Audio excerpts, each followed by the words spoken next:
march my band out. I'll beat my drum. And if I'm fanned out, your turn at bat, sir. Least I didn't fake it. Hat, sir, I guess I didn't make it. Well, we all know that she did make it, folks. Hi, Ally Waldman here, Sunday with Ally for March 3rd, 2013. A week ago today, Barbra Streisand appeared at the Academy Awards. It was February 24th, 2013.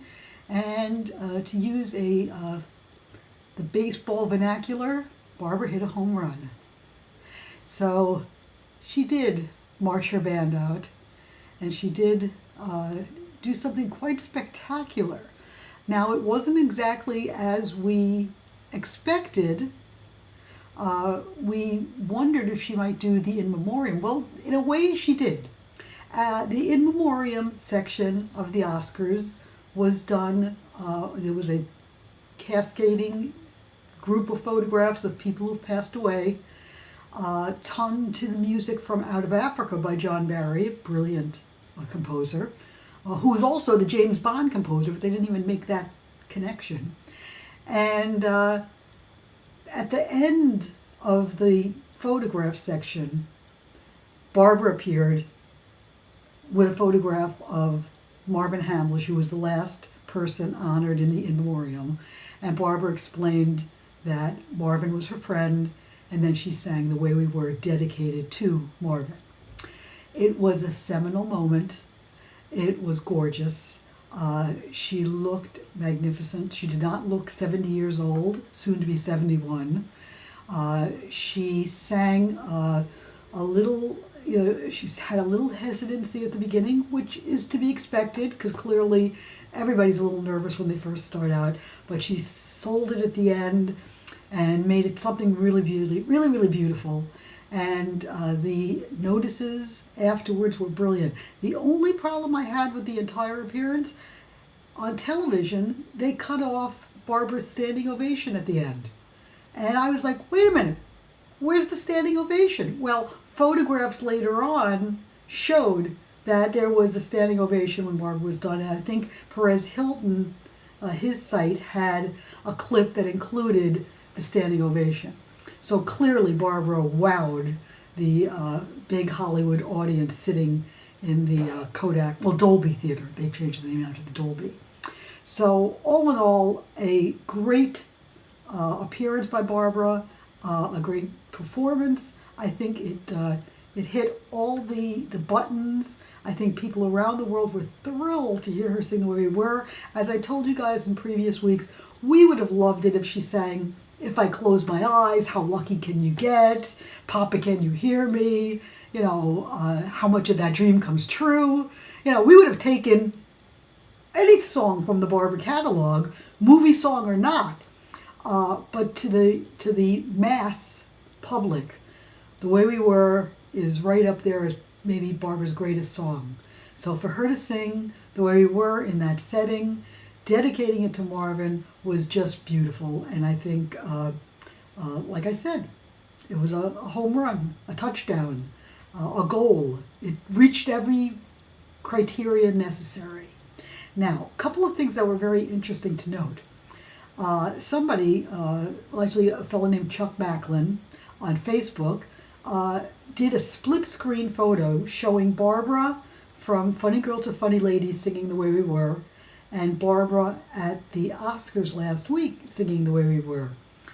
And if you look at the split screen, you will see she looks remarkably the same. She has the long blonde hair, the face is similar, the gown is similar. It's remarkable. I mean, you're talking about oh my goodness, almost a 30 some odd year different, 40-year difference. I can't even do the math. But it was 1975 and or 74, no, 75, and now it's 2013. Amazing. And I have a sneaking suspicion that Barbra came up with the idea to look that way and to have that kind of a dress and that kind of a stance and everything when she was on the Piers Morgan show. because Piers Morgan showed that clip from Funny Girl to Funny Lady.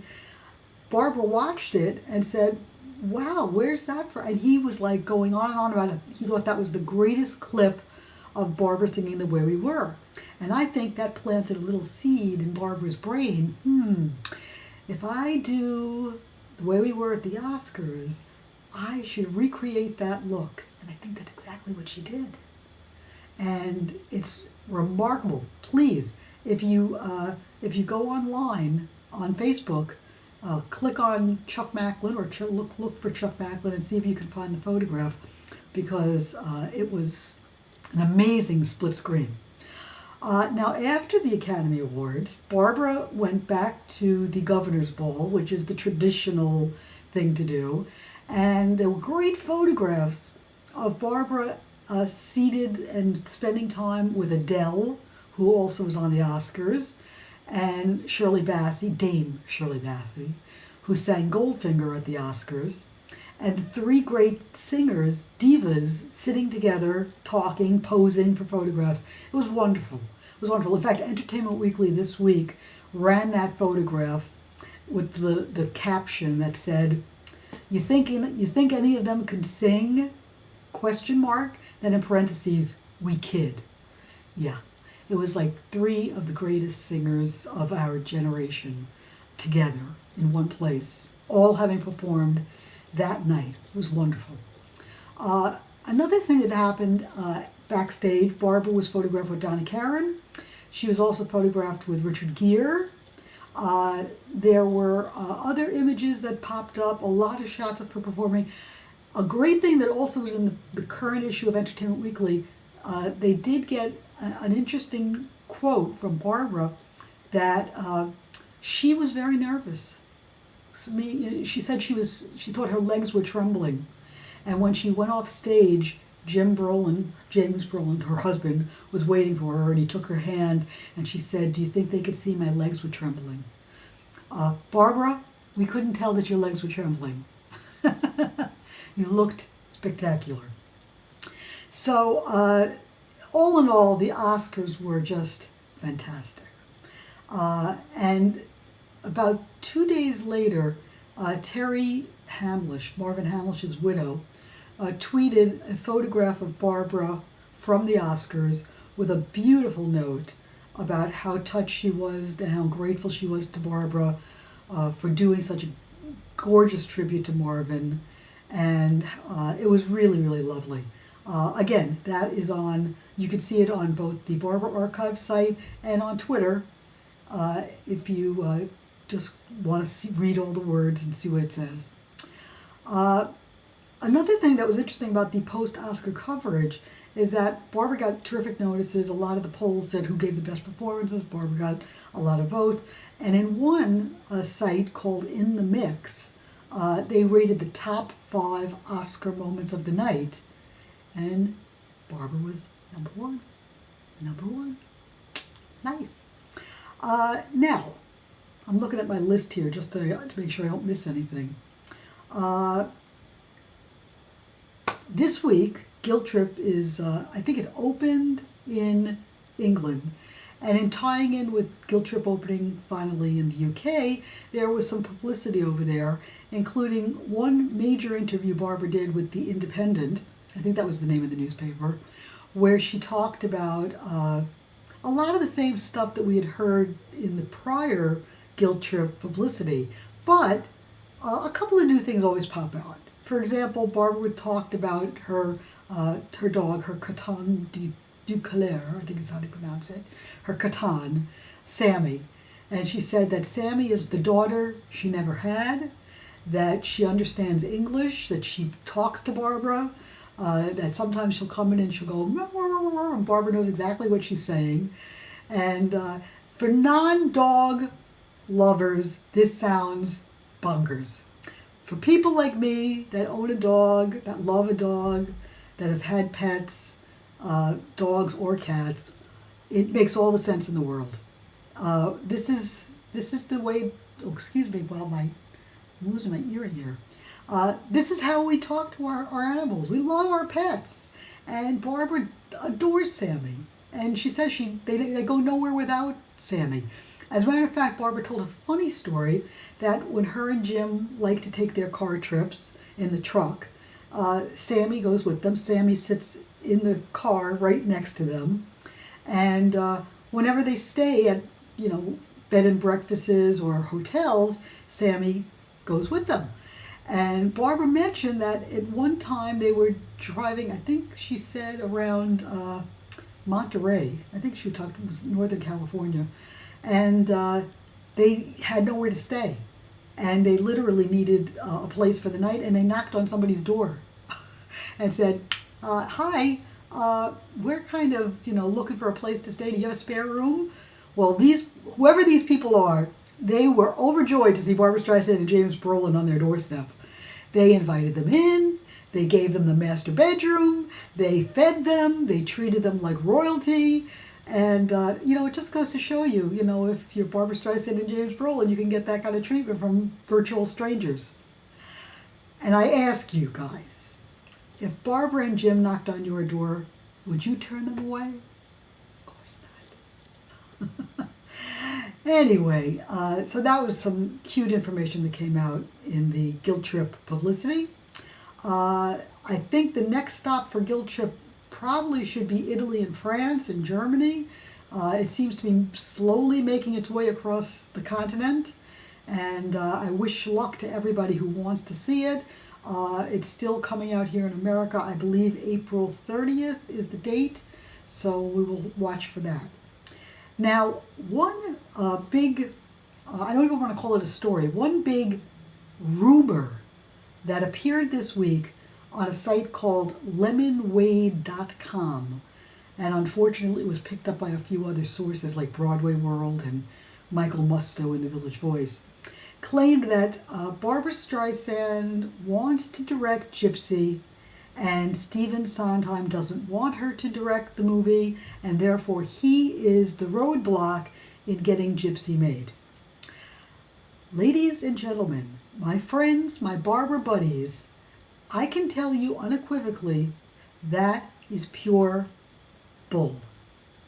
I don't know who Lemon Wade is. He claims he's a former critic who's written for the Financial Times and some other publications, but he quotes his spies as saying that Sondheim has forbidden Barbra to direct.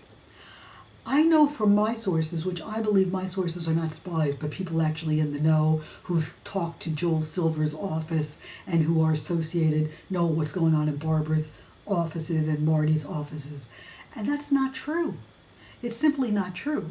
Barbra is still deciding on who is going to direct, but she's not promoting herself to direct it, and certainly Stephen Sondheim is not forbidding her to direct.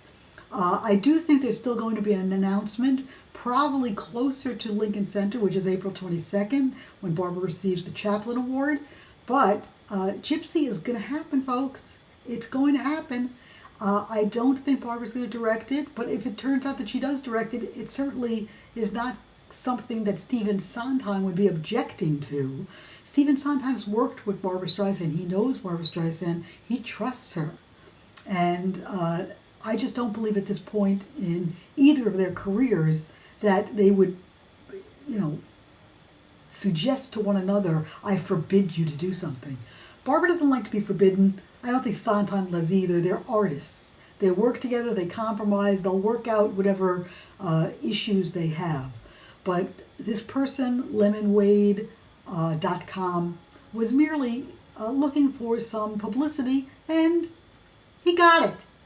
People picked up the story and ran with it. I don't think there's going to be a denial. I think they're simply going to wait until there's an announcement. I will tell you this. If I had any doubts about Gypsy, I would share them with you. But I know for a fact that Joel Silver is still paying everybody. There are people on the payroll working on Gypsy.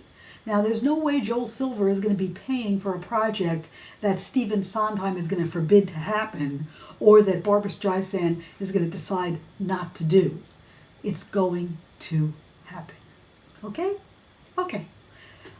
Hi, Gewalt. Anyway, I wanted to tell you guys that I had a very nice meeting the other day with a couple of Barbra fans. One very famous Barbra fan, Robin Lippman, lives down here in Coral Springs, and we see each other occasionally. But we had the occasion on Friday night to meet with another Barbra fan by the name of Jerry Weinstein, who's from Colorado. And Jerry was down here for a wedding. So we had a little Barbra gathering, and it was just sort of a little impromptu kind of thing, but it was fun. It's always fun to meet other Barbra fans. I encourage you guys, if you haven't done it, if you haven't had a Barbra dinner or met some Barbra fans, do it. You'll like it. You'll enjoy yourself. It's fun. And one of the things that came out of this little get-together is Jerry had some lovely gifts for me and Robin. And I'm going to show them to you now. First, we got this gift bag. Now, the gift bag is from the Guilt Trip premiere in Los Angeles. And as you can see, it's a lovely little bag, sponsored by all these different companies. Little nice white shopping bag. And in the bag was the Guilt Trip screening pass, screening ticket. Very lovely. We've seen that art before. But now here's the really cool thing. This came in the bag. And I was like, what is that? What is that?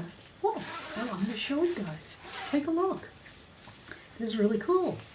This is the Guilt Trip travel thermos.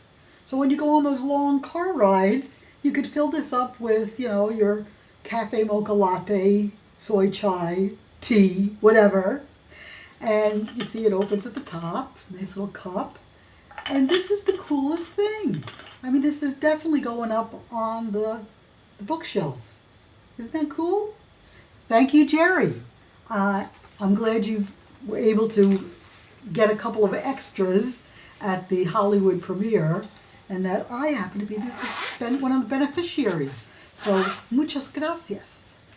Another thing that Jerry threw into the bag, which was just really sweet, I know some of you guys have probably seen this. This was the bookmark for What Matters Most from Barnes & Noble, which sadly is going out of business, closing stores everywhere. But, great little bookmark. I will definitely use this. Now, that takes us right into Barbra memorabilia for the week. I got a couple of interesting items to share with you. Let's start. First, I wanted to share with you a few more Barbra greeting cards that I received. Now, these are the homemade variety. This one is a Christmas card, as you can see, and this was made by my friend Jeffrey Eichhorn, who worked on the Barbra reunions with me, and Sherry Kamer, and Tom Gallion, and Tom Rubeck, and Eva Rice. I was thinking of Eva's screen name, Mazzola.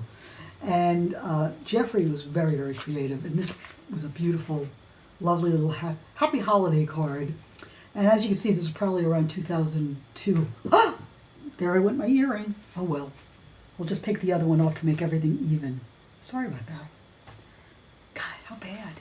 Now, here's another interesting card. Take a look at that one. This is also probably around the time of Timeless. And this has got a real nice die cut, and on the inside of the photograph. And this came from Sue Craig.